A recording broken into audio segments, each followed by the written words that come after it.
I solemnly pledge myself before God and in the presence of this assembly to pass my life in purity and to practice my profession faithfully. I will abstain from whatever is deleterious and mischievous, and will not take or knowingly administer any harmful drug.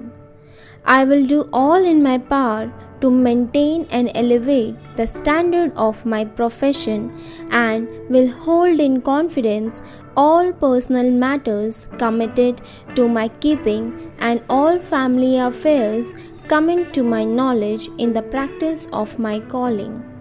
With loyalty, I will endeavor to aid the physician in his work and devote myself to the welfare of those committed to my care.